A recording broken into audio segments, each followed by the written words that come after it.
जी कमाल इस बात के है जी जो चीज सच है, जी जो इतिहास के पन्नों में लिखी हुई है। जी हम भी पढ़ते आ रहे 10 साल से, जी 10-20 साल से, जब भी हम हाँ। किताबों में हम भी पढ़ रहे हैं। जी लेकिन बार बार इस बात को दोहराना जी और कहना, जी ये वैसे तो ठीक है नहीं, हाँ। लेकिन इतिहास को कोई नकार नहीं सकता। अच्छा। ये इतिहास में लिखा हुआ है। हाँ राजपूत जो राजा रहे हैं उस टाइम मुगल काल में जी उन्होंने अपनी सत्ता बचाने के लिए, हाँ। अपने रजवाड़े को बचाने के लिए, रियासत को बचाने के लिए हाँ ये सौदा किया था, सौदा किया था, रिश्तेदारियां की उनसे। अच्छा। तो ये तो लिखा हुआ है, इसमें तो कोई संशय है नहीं। हाँ। चाहे बेनीवाल कहे या कोई और कहे, हाँ। या हम भी कह रहे जी इसमें तो सच्चाई है। जो लिखा हुआ है उसको कोई मिटा नहीं सकता।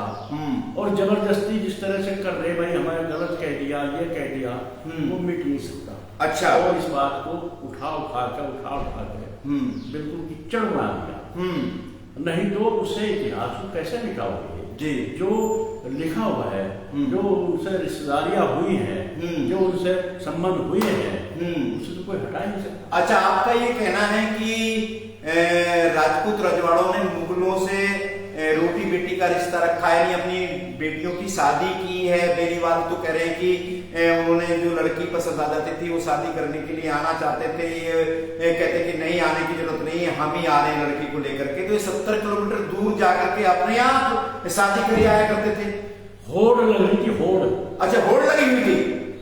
अच्छा। अरे भाई होड़ लगी कि मैं उससे पहले जाकर अपनी बात रखूं। अच्छा। मैं अपना जाकर संबंध पहले बना लूं। हाँ। ये होड़ लगी हुई थी उस टाइम। अच्छा।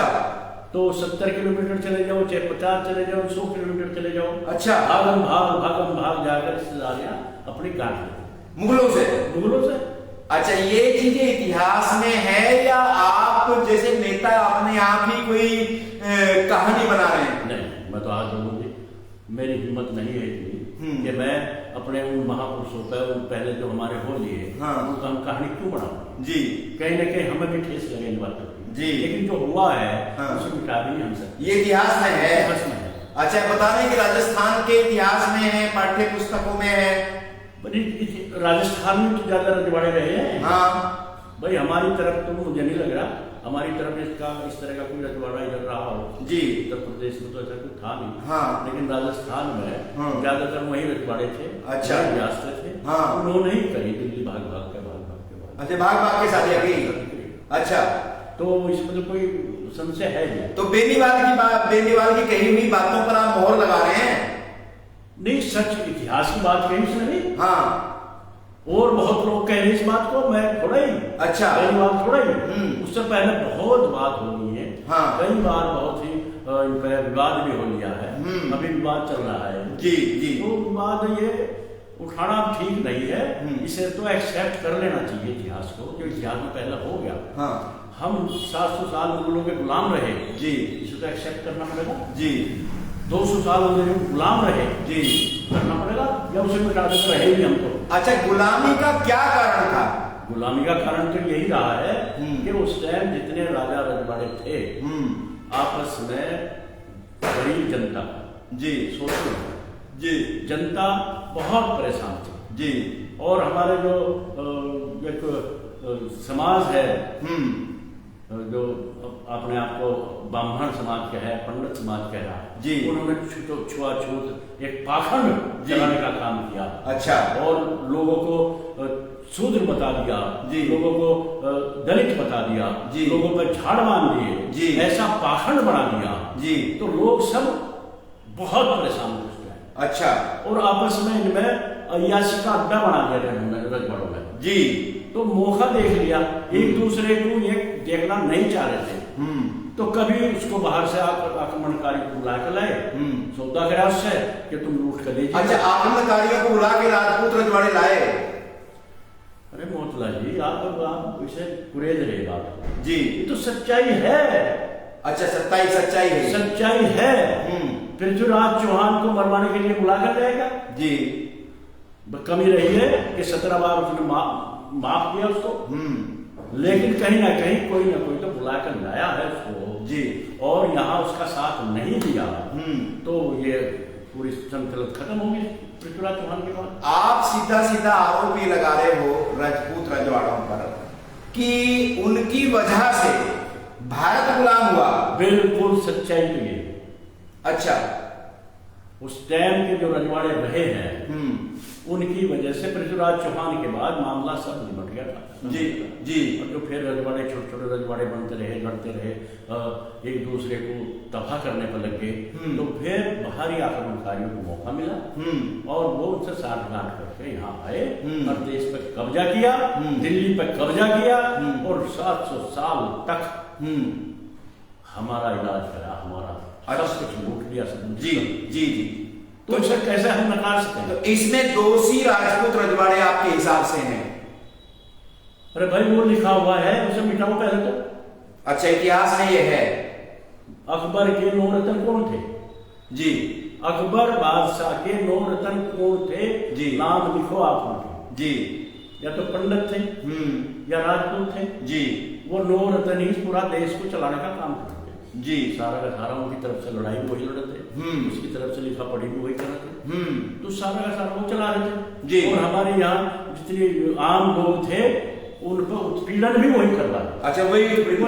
तो आपका ये मानना है कि राजपूत रजवाड़ों के साथ साथ जो ब्राह्मण थे 9 रत्न या मुगलों के साथ जिनकी कहीं ना कहीं सत्ता में भागीदारी थी, तो वो भी कहीं ना कहीं गुलामी के लिए दोषी हैं? बहुत बड़े दोषी। जी। ब्राह्मण और राजपूत दोनों दोषी हैं उस टाइम के। जी। और 700 साल मुगलों के गुलाम रहे, 200 साल अंग्रेजों के जो गुलाम रहे, जी, उसमें भी वही दोषी है। अच्छा, इसमें कोई संशय नहीं है। अच्छा, ये दोनों लोग दोषी हैं। अच्छा, आप मानते हैं कि इन दोनों की वजह से ही समाज के भीतर में छुआछूत हुई? और बताऊं मैं आपको बहुत बढ़िया बात। जी जी। मुगल काल को लाने वाले भी वही थे। 700 साल मुगलों का शासन रहा, वो दोषी है। 200 साल अंग्रेजों का शासन रहा, वो दोषी है। अच्छा, 75 साल हो गए देश को आजाद यहाँ। आज भी अगर देश हमारा कहीं कमजोर है, फिलहाल जो चल रहा है, ऐसा चल रहा है डर भय का माहौल देश के अंदर, डर भय दिखाने का काम किया जा रहा, जबरदस्ती बड़ी बात को थोपने का काम कर रहे। अगर कोई सच्ची बोल रहा तो उस पर घर पर चढ़ाई करने का काम कर रहे, उसे मारने का काम कर रहे, उसे अपमानित करने का काम कर रहे। उसमें भी आज भी वही लोग पंडित और राजपूत दोषी हैं, कोई मानने या ना मानने, असली बात नहीं। अच्छा, ये दो जातियों पर आप अपना बड़ा आरोप लगा रहे हैं, ये कहां तक सही है? अच्छी बात बताओ। अभी एक सांसद मिला, सच्ची बात कही, सच्ची बात कही कि उसको 70 किलोमीटर बाबर को लाने वाला, अच्छा, रामजी सुमन की आप बात कर रहे हैं, लाने वाला कहीं न कहीं हमारा राणा सांगा जी, ये कहीं जी, ये भी लिखा हुआ है जी। जो लिखा हुआ है उसे जबरदस्ती कैसे हटाओगे? और उन्होंने फिर कर्मी सेना के द्वारा इतना बुरा हाल कर दिया, आज भी मारो भाई, उसे ये करो भाई, ये करो भाई। कहां तक डरा दोगे? किससे डरा दोगे? जी, डर जाएगा क्या? जी।